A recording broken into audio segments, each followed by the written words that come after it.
soy wami ayaka moyagi ayaka moyagi polvo de la tierra soy semejante a mi Señor polvo de la tierra soy semejante a mi Señor precio de su mitad soy, con su sangre me compró. Precio de su mitad soy, con su sangre me compró.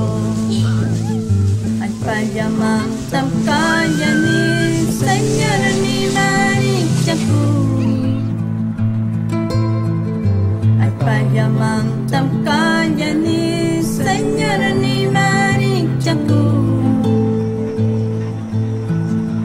Pidem pachali mikayani yawara ningwaran isra Pidem pachali mikayani yawara ningwaran isra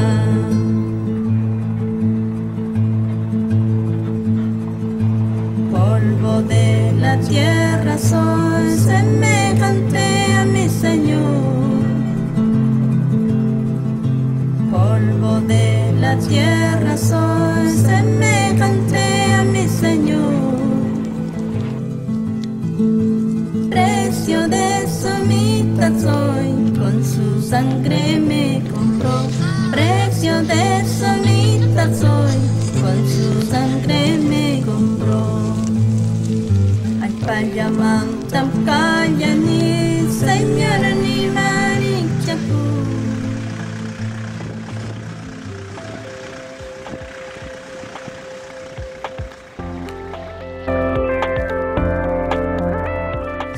This is our little field of dreams here. It's been freshly mown by hand, and now hopefully the future home of Lacrosse the Nations. This is Lacrosse Nika style.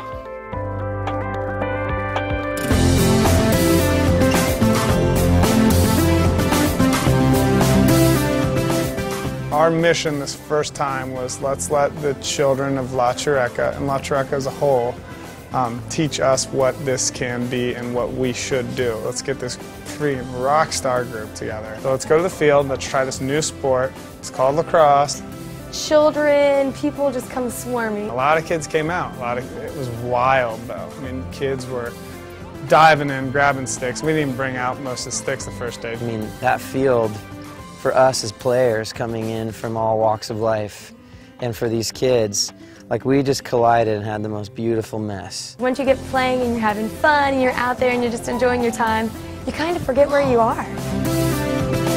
And you realize, I'm in the middle of a trash dump. We usually don't run a lacrosse camp somewhere where there's glass on the field, a dead horse, kids running around in bare feet with syringes around them, smoke. The smoke from the burning fires. When the wind would pick up, it would come through the field. You just don't get used to seeing children covered in dirt, playing in garbage, fires all around, mounds of trash that you mistake for mountains briefly. I've had a lot of moments with the kids out in the dump that more or less moments that are going to challenge me to try and find answers for this or find more solutions. It's too big of an ordeal to limit.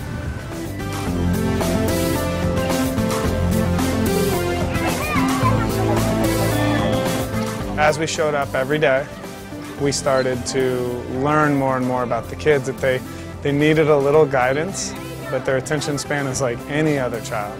Every day it was morning, we teach and then play, afternoon is kind of like a field day. I had some really good turnouts with the kids. A couple of the lacrosse sessions we've been doing in the morning, we've had 40 or 50, and last night we went and we had, I'd say probably 100 kids out there running around with us. Through the week, it's actually amazing to see the progress kids had. They were natural at it, they're athletic. Just bringing a new sport, showing them that hey, there's more out there to this world. Let's try to learn this new thing together. Let's try to give you an opportunity to take your mind off whatever else is going on in your life and just have fun, just be a kid.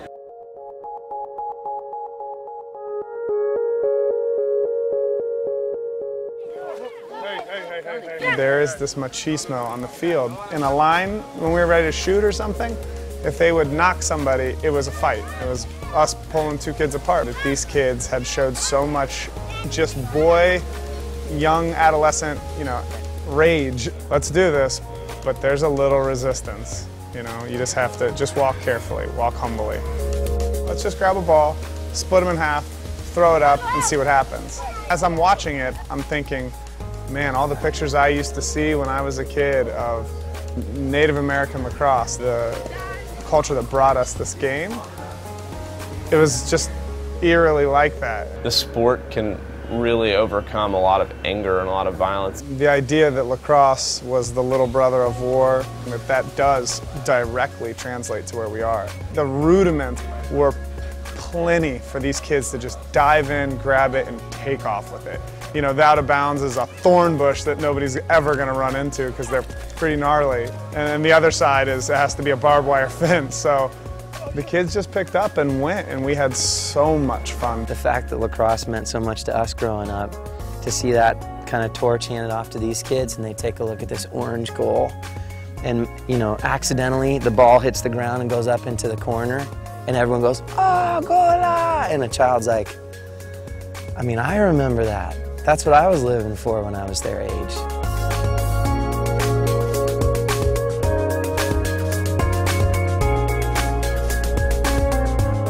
I noticed a change in the children, having a constructive sport to play, having big athletic role models telling them what to do and something to look up to and something that they can apply to their daily lives. Kids want to be rewarded, and their discipline can come from our focusing and affirming the good stuff that comes out of them. To see a little girl, Maria, now teaching other girls how to play lacrosse and saying, that is so beautiful that you're an entrenador, you're a coach. And it's okay when we're playing to play and share and learn from each other. Show them what it looks like when there's strength in unity as opposed to every man for himself, because this is a survivalist place.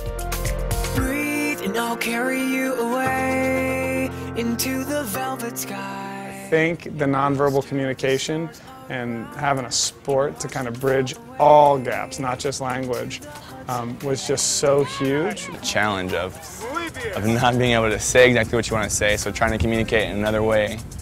And then even just seeing the bonds that can be formed without communication. So I haven't felt like it's been a wall or a roadblock.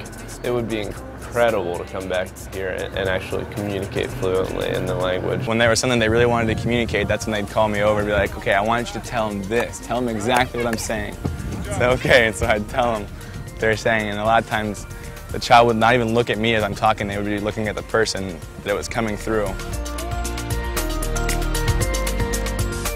We just want them to know that they're loved, that they're cared for, and that they're special, no matter where they are. We're building some trust so we can really, really make an effect on an entire generation in La Chureca. Just building relationships, building these never-ending relationships. To meet people who have nothing, but yet they have joy in their heart, they have purpose in their life, they're hard-working people. Ernesto is 20 or 21 years old, covered in dirt, often doesn't know how to smile because he doesn't have a family at all, doesn't have people that lift him up.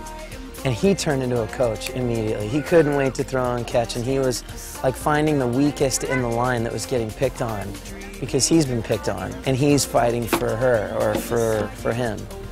So to see the nationals here, the Nicaraguans here, learning how to love on and take care of their own, it doesn't get any better than that.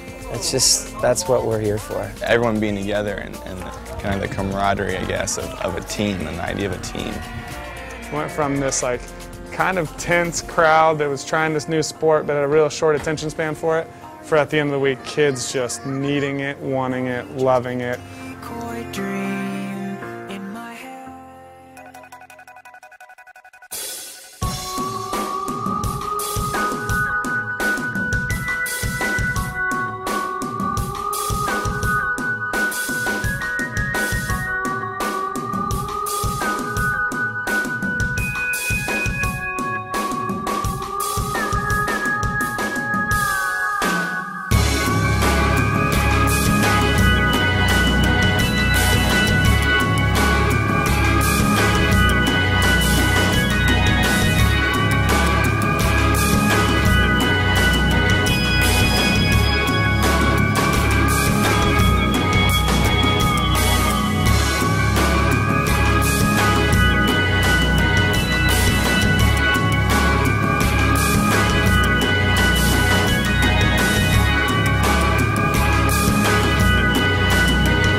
they come back, the children will be like, hey, I remember you from the lacrosse, because that's unique. We're leaving them with something that when we come back, we can pick up right where we left off.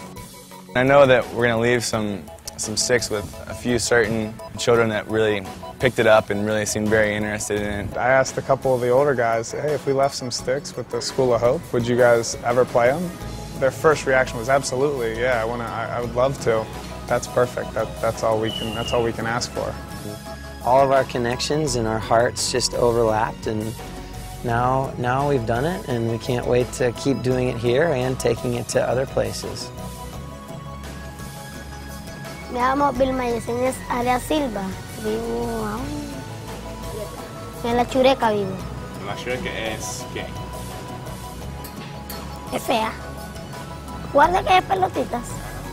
Es bonito. Sí.